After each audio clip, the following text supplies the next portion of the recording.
The first sign something was wrong came in the form of a rejection email. I'd applied for my dream job at a tech startup, and despite sailing through 3 rounds of interviews, the final message hit like a slap to the face. We regret to inform you that your credentials could not be verified. My name is Elise, and until that moment, I thought I had my life figured out. A computer science degree from a respected university, a comfortable marriage to Randy, and what I believed was a supportive family-in-law. How wrong I was. Maybe it's just a mix-up, Randy said when I showed him the email, his eyes barely leaving his phone. You're better off focusing on home life anyway. Mom's coming over for dinner tonight. The mention of Gwendolyn, my mother-in-law, made my stomach twist. She'd be bringing her famous passive-aggressive comments along with whatever casserole she'd prepared. I spent the afternoon digging through old boxes, searching for my original degree certificate. The more I searched, the more my anxiety grew. When I finally found it, tucked away in a folder I rarely opened, something felt off. The specialization listed wasn't what I remembered. Looking a bit frazzled, dear, Gwendolyn's voice made me jump. She'd let herself in again, despite my repeated requests for her to knock. Still obsessing over that job rejection? I'm trying to verify my degree details, I said, smoothing my hair. Something seems wrong. She peered over my shoulder at the certificate. Oh, that old thing. Randy mentioned you've been feeling nostalgic about your college days, but surely you're happy being a homemaker now? The way she said it made my skin crawl. I forced a smile, but my mind was racing. Why would Randy discuss my career aspirations with his mother? That evening after they left, I called my sister Faith. What do you mean it looks different? She asked, voice crackling through the speaker. The specialization. It's changed to something more general, less technical. I swear it used to say computer science with cybersecurity focus. Send me a photo, Faith said. I still have pictures from your graduation. My hands shook as I took the picture. While waiting for her response, I logged into the university's alumni portal. Error message. Credentials not found. Elise? Faith's voice was tight. I'm looking at your graduation photos right now. The certificate definitely said something different. My world tilted sideways. Someone altered my degree. But who would... I need to go, I cut her off, hearing Randy's footsteps approaching. He appeared in the doorway, looking concerned. Everything okay, honey? Mom said you seemed upset earlier. I studied his face, searching for signs of deception. Randy, did you know anything about my degree being different? He laughed, but it didn't reach his eyes. Different how? Come on, you're being paranoid. Maybe you're just remembering it wrong. No, I said firmly. I'm not. Listen, he sat beside me, taking my hand. His touch felt foreign suddenly. You don't need to work. I make enough for both of us. Mom's right. You should focus on making our house a home. The pieces started falling into place. The mysterious disappearance of job offers after promising interviews. The way Gwendolyn always seemed to know about my career moves before I announced them. Randy's increasing dismissal of my ambitions. I think I'm going to lie down, I said, pulling my hand away. Headache. Once alone, I opened my laptop and started searching. If someone had altered my degree, there would be traces, digital breadcrumbs. My fingers flew across the keyboard, muscle memory from years of coding taking over. A notification popped up, an email from an old college friend now working at a cybersecurity firm. Heard you were job hunting.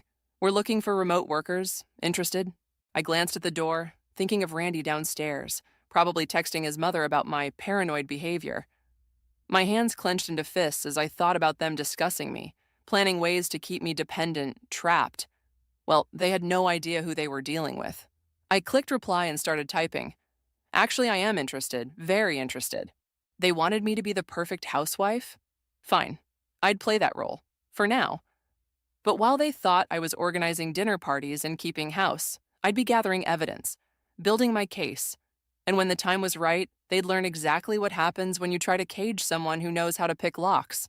I closed my laptop, a calm settling over me. Let them think they'd won. Their perfect little world was about to develop some serious cracks, and I would be ready when it all came crashing down. Getting the remote job was almost too easy.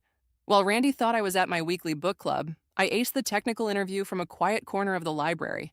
My new manager, Uriah, seemed impressed by my skills despite the discrepancies in my credentials. Your practical knowledge exceeds what's on paper, he noted, his voice thoughtful over the video call. That's interesting. I started the following Monday, converting our spare room into an office while Randy was at work. When he came home, I was in the kitchen, preparing dinner as usual. "What's with the desk setup upstairs?" he asked, loosening his tie. "Just organizing my crafting space," I said smoothly. "Your mother suggested I take up scrapbooking." He smiled, kissing my cheek. "That's more like it. Mom will be thrilled." The next morning, after Randy left, I made 2 calls. The first was to the university registrar's office. "I need to verify some information about my degree," I said, heart pounding. "There seems to be a discrepancy." The woman on the other end shuffled some papers. "I'm showing your degree was modified 6 months after graduation. The request came through proper channels with all required signatures." My blood ran cold. "Could you send me copies of those modification forms?" "Of course. I'll need to verify your identity first."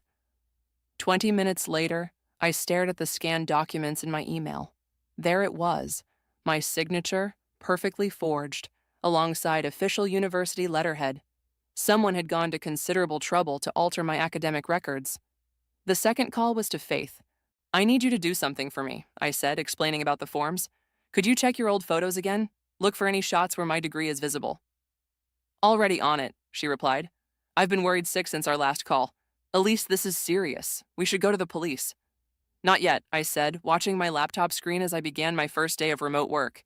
"I need more evidence first." The next few weeks fell into a routine. During the day, I split my time between actual work and digging deeper into the alterations.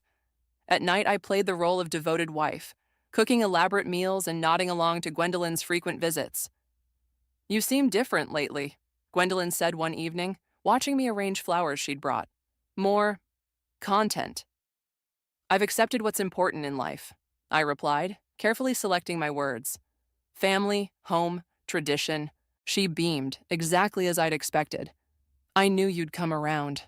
Randy was so worried about your career fixation. We just wanted what's best for you." I gripped the vase tighter, forcing my face to stay neutral. "We? Oh, you know what I mean," she backtracked quickly. "As a family." That night, after another silent dinner with Randy, I waited until he fell asleep before slipping out of bed. In his home office, I found his laptop still logged in. He'd never been particularly security conscious. My hands trembled as I connected a small drive to the computer. Within minutes, I had access to his email history. There it was, 6 months after our wedding. Correspondence with a contact at the university, arrangements for document modification, discussions about keeping me focused on family duties, and copied on every email, Gwendolyn. I heard movement upstairs and quickly restored everything to its original state. By the time Randy came down for water, I was back in bed, pretending to sleep. The next day at work, I couldn't focus. My new colleague, Michaela, noticed something was off during our video call. "You look like you've seen a ghost," she said. "Everything okay?" I hesitated, then made a decision. "Can I trust you with something?" She leaned closer to her camera. "Of course." I told her everything. The altered degree, the conspiracy between my husband and mother-in-law, the evidence I'd found.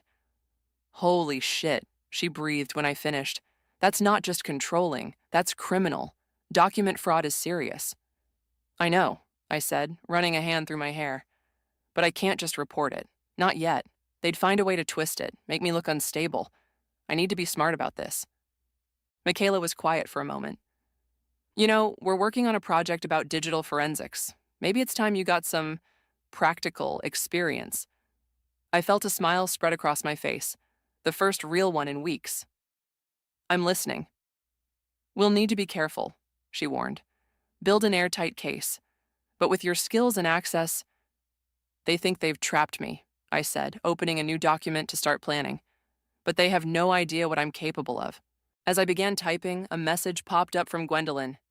"Coming over for dinner tonight, dear. We need to discuss the family reunion next month." Perfect. The family reunion would gather everyone in one place.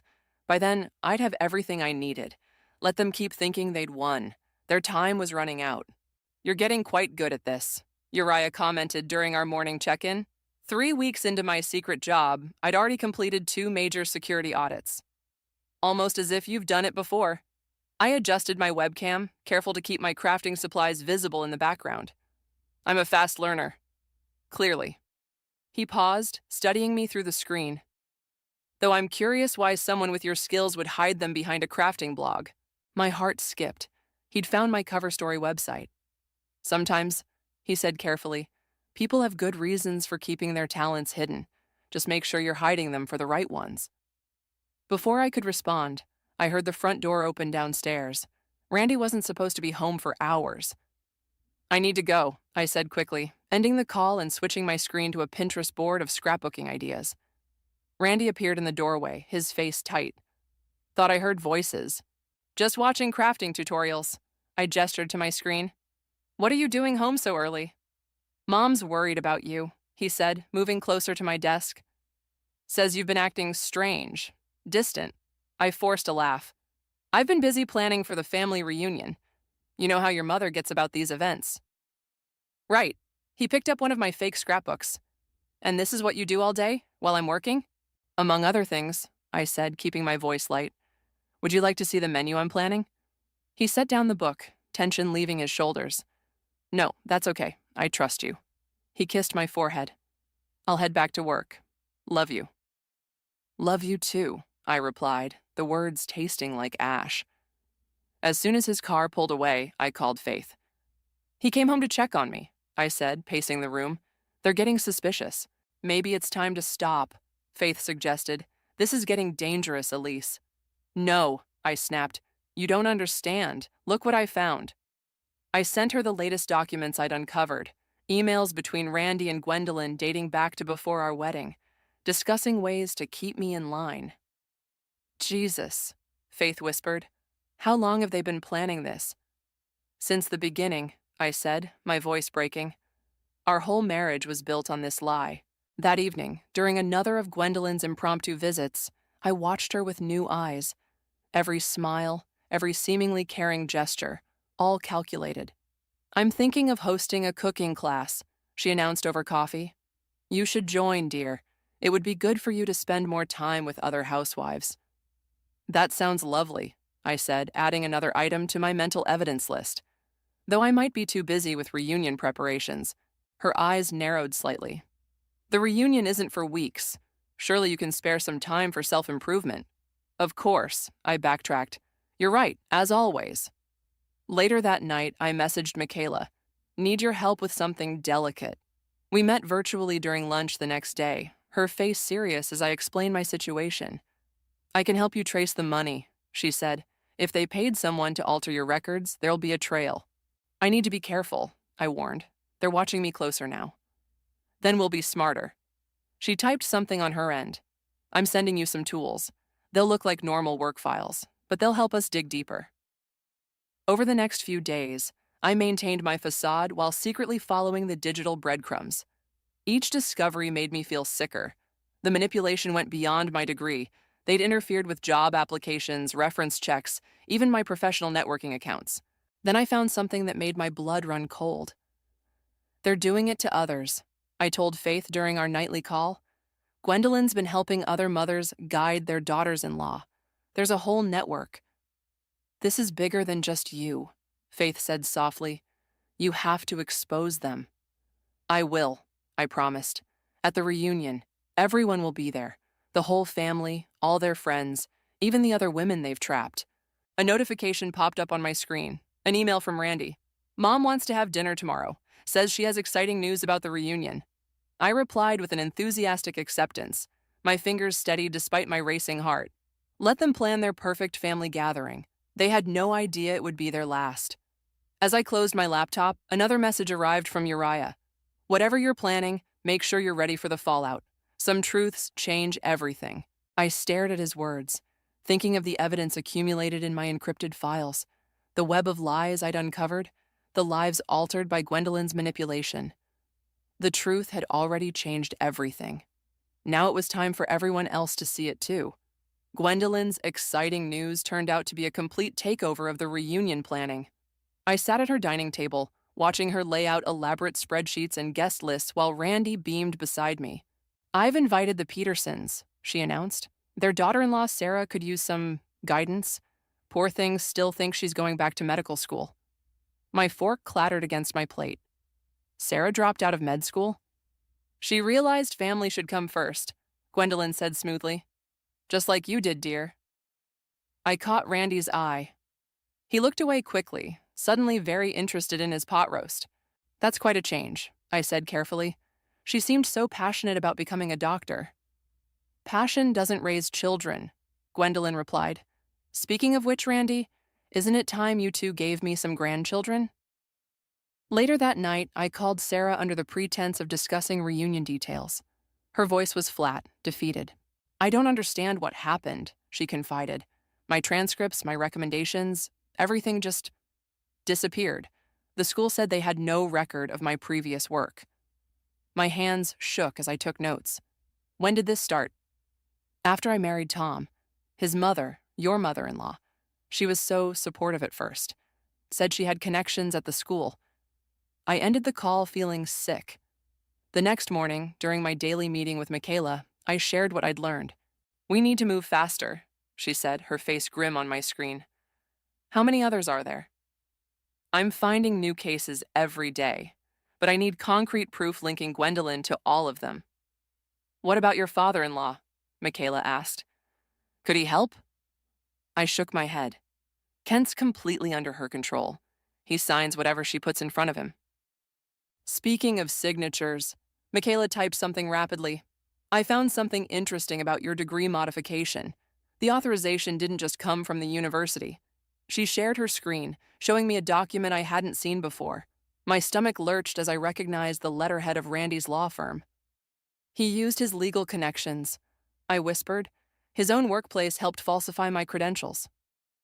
That's criminal fraud, Michaela emphasized. We need to tell Uriah. Our manager had been surprisingly understanding about my situation, offering subtle guidance while maintaining plausible deniability. When we brought him the new evidence, his expression darkened. This goes beyond family drama, he said. They're systematically destroying women's careers. Have you considered going to the authorities? Not yet, I replied. If this gets shut down quietly, they'll just start again somewhere else. They need to be exposed publicly. That evening, Faith came over while Randy was working late. We sat in my home office reviewing the evidence I'd gathered. Look at this, Faith pointed to her laptop. Sarah's not the only one. 3 other women in Gwendolyn's social circle had their academic records mysteriously altered in the past 2 years. All daughters-in-law? All of them. And guess who handled the paperwork? I closed my eyes. Randy's firm.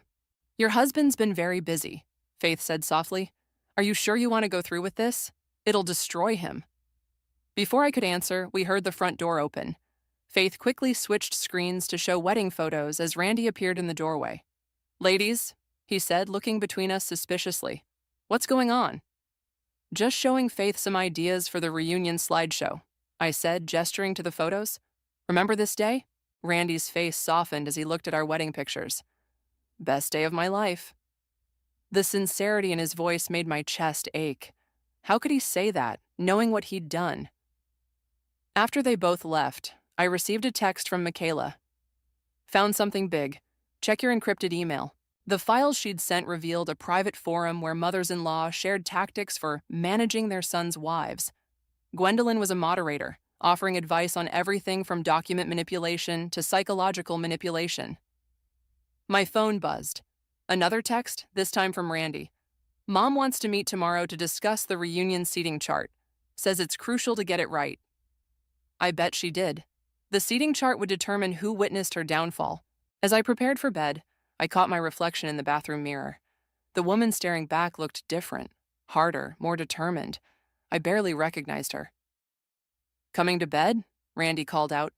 Just a minute, I replied, thinking of the evidence hidden in my encrypted files, of Sarah's broken dreams, of all the other women silenced by Gwendolyn's schemes. I thought of our wedding day, of Randy's smile as he promised to love and honor me. All lies. The reunion was in 3 days. By then, everyone would know the truth, about my degree, about Sarah, about all of it. Let Gwendolyn obsess over her seating chart. I had my own plans for the perfect arrangement. 2 days before the reunion, Gwendolyn hosted a planning dinner for the family. I watched her hold court at the head of her dining table, directing everyone's roles like a general preparing for battle. Sarah, dear, you'll help with the welcome drinks, she instructed. Elise, You're in charge of the photo displays. Nothing too career-focused, of course. Sarah nodded meekly while I forced a smile. Of course not. Just happy families. Speaking of photos, Randy's cousin Jessica chimed in. Whatever happened to that tech startup you were so excited about, Elise? You used to talk about it all the time. The room went quiet. I felt Randy tense beside me. Oh, that was just a phase, Gwendolyn answered before I could speak. Elise has found her true calling as a homemaker. Haven't you, dear?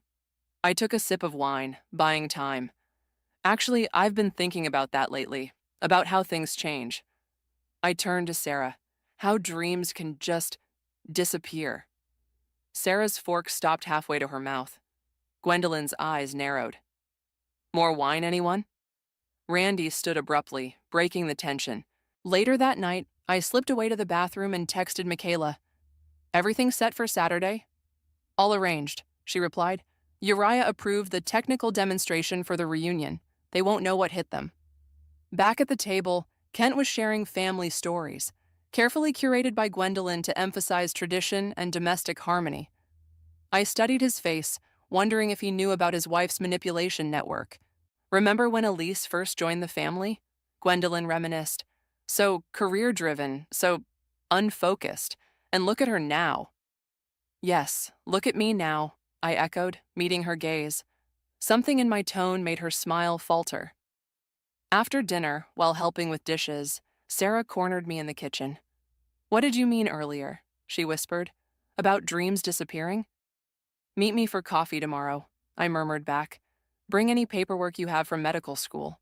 The next morning I sat with Sarah in a quiet cafe, watching her face as she reviewed the evidence I'd gathered. They did this to you too? Her hands shook as she read through the documents. But why? Control, I said simply. Gwendolyn believes women belong at home. She's built a network of mothers-in-law who help each other keep their daughters-in-law in line. Tom knew, Sarah's voice cracked. He helped them. The husbands all help, they're groomed for it. I pulled out more files. Look at these forum posts. They plan it before the weddings even happen. Sarah's face hardened as she read. What are you going to do? Come to the reunion tomorrow, I said. Bring every other daughter-in-law you know. It's time everyone sees the truth. That afternoon, during my work check-in, Uriah seemed unusually serious. The presentation equipment will be delivered early tomorrow, he said. Are you sure about this? There's no going back once you start. I'm sure, I replied, thinking of Sarah's face, of all the other women trapped in Gwendolyn's web. They need to be stopped. That evening, Randy found me in our bedroom, looking through old photos. Remember this? I held up our engagement picture. You promised to support my dreams. He sat beside me, face softening. I do support you. I just want what's best for you. Best for me? I turned to face him. Or best for your mother. Don't start this again, he sighed. Mom only wants... I know exactly what your mother wants, I cut him off. And tomorrow, everyone else will too. His expression changed, something like fear flickering across his face. What are you talking about? You'll see. I stood up, gathering the photos. Better get some sleep. Big day tomorrow. As I left the room, my phone buzzed with messages from Faith, Michaela, and Sarah, all confirming their roles for tomorrow. One last text came through from Uriah. Equipment tested. Everything's ready. Good luck. I walked to my home office, checking the encrypted files one last time. Everything was there. The forged documents, the forum posts, the money trails, the altered records of dozens of women. Tomorrow it would all come out. My phone rang. Gwendolyn. Just checking you're prepared for tomorrow, she said. The photo displays... Don't worry, I interrupted. Everyone will see exactly what they need to see. A pause. What does that mean? You'll find out tomorrow. Sleep well, Gwendolyn. I hung up before she could respond, imagining her face, her mounting suspicion. Let her worry. Let her wonder. Tomorrow her perfect family facade would shatter. Tomorrow every woman she'd ever silenced would find their voice again. I touched my screen, looking at the evidence I'd gathered, the truth I'd uncovered. One more night of playing the dutiful daughter-in-law. Then everything would change. The morning of the reunion dawned bright and clear. I arrived early at the rented venue, watching the tech team, Actually, cybersecurity experts from my company set up the photo presentation equipment. Everything's secure, Michaela whispered, disguised as a catering staff member. They won't be able to shut it down once it starts. Gwendolyn swept in at 9, already issuing commands. Elise, the photo displays should be over there, near the main table. We want everyone to see them during lunch. Of course, I smiled. Everyone will definitely see everything. The guests started arriving at 11. I watched them filter in. Aunts, uncles, cousins, friends. Sarah came with Tom, her face pale but determined. Other daughters-in-law arrived, each one giving me a subtle nod. They'd all received anonymous emails with evidence of their own cases and instructions for today. Quite a turnout, Randy said, appearing beside me. Mom's outdone herself. She certainly has, I agreed. She's been very busy over the years. He gave me an odd look, but before he could respond, Gwendolyn called everyone to attention. Welcome, family, she beamed. Before lunch, we have a special presentation. Elise has prepared a lovely photo retrospective. Actually, I stepped forward. I thought you might like to present it, Gwendolyn, since you're so good at managing things. She laughed nervously. Oh, I couldn't possibly. I insist. I handed her the remote. Just press play when you're ready. The lights dimmed. Gwendolyn, still smiling, pressed the button. The screen lit up, not with family photos, but with emails. Her emails. What is this? She demanded, jabbing at the remote. Nothing happened. These are communications between you and various universities, I announced to the silent room, requesting unauthorized changes to academic records. Let's look at Sarah's first, shall we? Turn this off immediately. Gwendolyn's voice rose as more documents appeared on screen. I can't do that, I said calmly. Just like Sarah couldn't access her medical school records, just like I couldn't verify my computer science degree, just like every other woman in this room whose careers you destroyed. The screen continued cycling through evidence, forged documents, bank transfers, forum posts. I heard gasps as people recognized names, dates, details. Randy, Gwendolyn turned to her son. Do something. But Randy stood frozen, watching as emails between him and his mother filled the screen, discussing their plan to fix my career aspirations before we even got married. You were in on this? Kent's voice cut through the silence. You helped her do this? Dad, I can explain, Randy started. Explain what? I interrupted. How you committed fraud, how you forged documents, how you and your mother run a network dedicated to trapping women in traditional roles against their will. More evidence appeared, dozens of cases, spanning years. Women whose dreams had been systematically destroyed, whose futures had been stolen by Gwendolyn's manipulation. Everything I did was for this family, Gwendolyn shouted. These modern women with their careers, their independence, they're destroying traditional values. No, Sarah stood up, shaking. You destroyed lives. You destroyed my future. Our futures. Another daughter-in-law joined her. Then another. And another. This is ridiculous. Randy tried to reach the presentation equipment, but 2 of my coworkers blocked his path. You can't prove any of this. Actually, Uriah stepped forward, removing his catering disguise. We can. I'm from the cybersecurity firm where your wife works. Her real job, not the fake crafting blog you thought she ran. We have every piece of evidence authenticated and backed up. The room erupted in chaos. Kent demanded answers from Gwendolyn. Tom stared at his mother in horror. Other family members began shouting, pointing fingers, asking questions. You'll regret this, Gwendolyn hissed at me. You've ruined everything. No, I replied quietly. You did that yourself. Every time you decided to play God with someone else's life. I felt Randy's hand grip my arm. We need to talk. Now. Actually, Faith appeared beside me. She doesn't need to do anything you say. Not anymore. The police have been notified, Michaela added, dropping her catering act.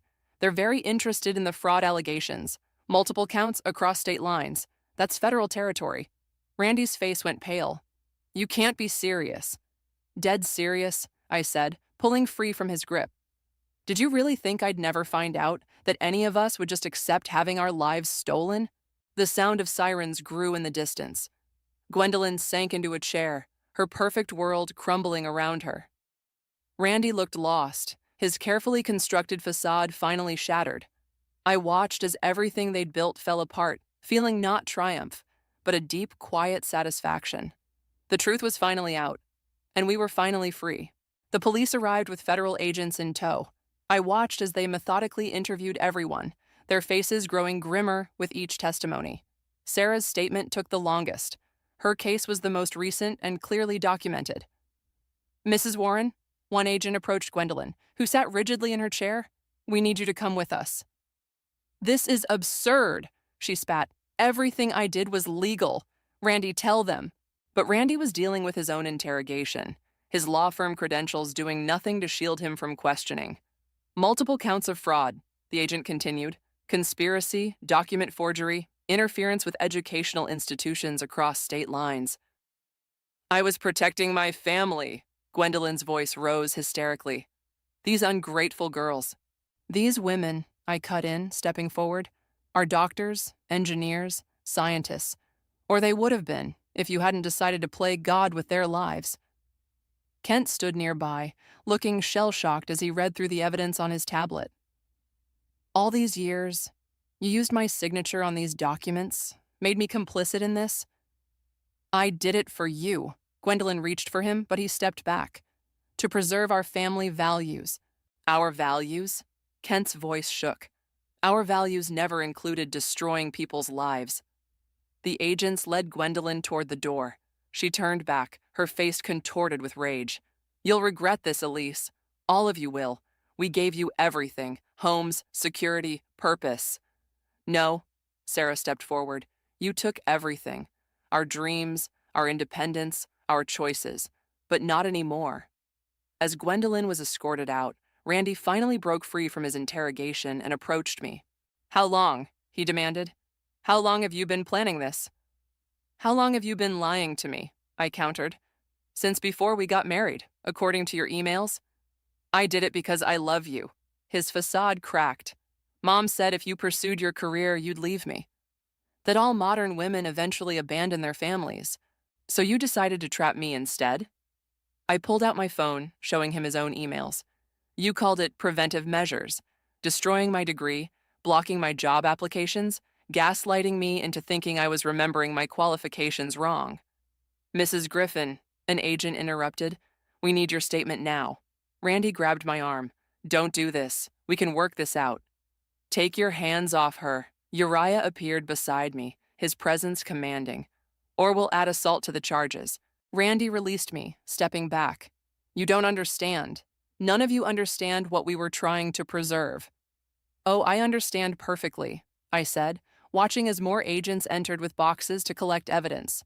"You and your mother wanted obedient wives who would never outshine their husbands. Well, congratulations. You've lost everything trying to control everyone." Tom approached, looking devastated. "Sarah, I swear I didn't know about the medical school records. Mom said you changed your mind." "Save it," Sarah cut him off. "The group chat logs show you knew everything. You all did." More revelations exploded across the room as wives confronted husbands, as decades of manipulation came to light. Kent sat alone, scrolling through years of doctored documents bearing his unwitting signature. "Your firm will be investigated," an agent told Randy. "Every case, every document you've handled will be reviewed." "You're ruining lives," Randy shouted at me. "All these families—" "No," Faith stepped in. "You and Gwendolyn ruined lives. Elise and these women, they're reclaiming theirs." The agents finished gathering statements and evidence. As they prepared to leave, one turned to me. "We'll need you to testify," she said. "All of you. This case will be extensive." I nodded, watching Randy being led away for further questioning. He looked back once, his face a mixture of anger and betrayal. "What happens now?" Sarah asked quietly. "Now," I said, "we rebuild. There's a support network waiting, women who've been through similar situations, resources to help restore academic records, legal aid." "And careers?" someone asked hopefully. "Especially careers." Michaela joined us. "Our firm is already looking into positions for those interested in tech. Other companies are reaching out too." Kent approached me slowly. I should have seen it, should have questioned what was happening in my own home. "She fooled everyone," I said gently, "but now the truth is out." As the room slowly emptied, I stood with Faith. watching the last of the evidence being boxed up. "You okay?" she asked softly.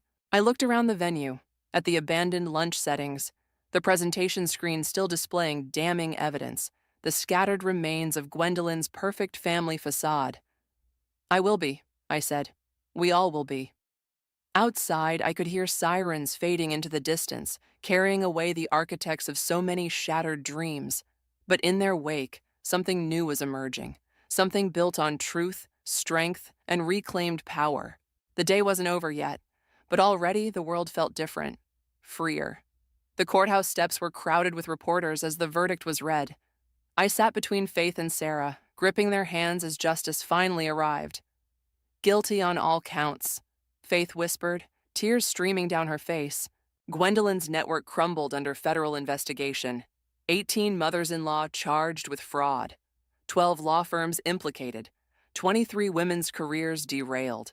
The numbers kept growing as more victims came forward. Outside, microphones thrust toward us. "How does it feel to see your mother-in-law sentenced?"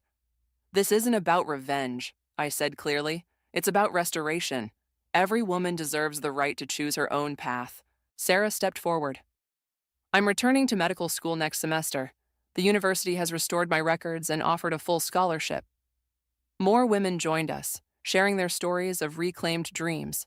A software engineer, a marine biologist, an architect, each one rising from the ashes of Gwendolyn's manipulation. "Mrs. Griffin," a reporter called out, "what about your husband? Any comment on his plea deal?" "Randy made his choices," I replied. "Now he's facing the consequences." The divorce papers sat signed in my lawyer's office. Randy's testimony against his mother had earned him a lighter sentence, but nothing could repair the trust he'd destroyed. Back at my apartment, I found an unexpected visitor waiting, Kent. "I've been going through old photos," he said, looking aged beyond his years, "trying to see when it all started, when Gwendolyn began collecting daughters-in-law to control." "It's not your fault," I said, but he shook his head. "I was blind, willfully blind, but I'm trying to make it right." He pulled out a folder. "I'm establishing a scholarship fund for women returning to education after domestic interference. Will you help me set it up?" Before I could respond, my phone buzzed. Uriah calling. "Turn on the news," he said without preamble. The television showed Gwendolyn being led to prison transport, but the bigger story was scrolling beneath. Dozens of similar cases emerging nationwide. Our exposure had triggered a wave of investigations into family-based career sabotage. "We've started something," Michaela texted. "A movement." My doorbell rang again. This time it was Sarah, clutching acceptance letters. "3 medical schools want me," she said, eyes shining. "They're offering special programs for women like us, survivors of academic fraud." "Take them all," Kent smiled. "I'll help fund it." My phone kept lighting up with messages from other women. Some seeking help, others offering it. A network forming, not to control, but to empower. "Your office is ready," Uriah texted.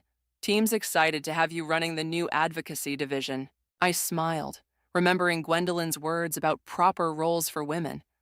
Now I'd be leading a department dedicated to preventing what she'd done to others. Faith arrived with dinner, finding us all gathered around my kitchen table. Kent with his scholarship plans, Sarah with her acceptance letters, me with proposals for the advocacy program. "Look at this," she said, showing us her phone. "They're calling it the Griffin effect, when women expose and overcome systematic career sabotage." "We need a better name," I laughed, but my throat felt tight. "No," Sarah said firmly. "It's perfect. You showed us we could fight back, that we could win." Kent stood up. "I should go. Got a meeting tomorrow with education lawyers about the Scholarship Foundation." As he left, he paused. "Elise, thank you for being brave enough to expose the truth." After everyone left, I sat alone in my new apartment, surrounded by evidence of my reclaimed life. Work papers, tech manuals, court documents. No crafting supplies in sight. My phone lit up one last time. A message from an unknown number. "Gwendolyn, using her one phone call. You've destroyed everything I built." I typed back. "No, I helped rebuild everything you destroyed." Blocking the number felt like closing the final chapter. But this wasn't really an ending. It was a beginning. For me, for Sarah, for every woman who'd been caged by someone else's expectations. Tomorrow, I'd start my new role at the firm. Sarah would begin preparing for medical school. Kent would launch his scholarship foundation. And somewhere, other women would find the courage to reclaim their stolen dreams. The sun was setting outside my window, painting the sky in fierce, beautiful colors. I thought about all the paths ahead, not just mine, but all of ours. Free to choose, free to succeed, free to fail, just free. My phone buzzed again. Michaela sharing a link to yet another news story about our case. Ready to change more lives tomorrow? She asked. I looked around my apartment one last time, at the evidence of my own changed life, at the future I'd fought to reclaim. Ready, I replied, and I was.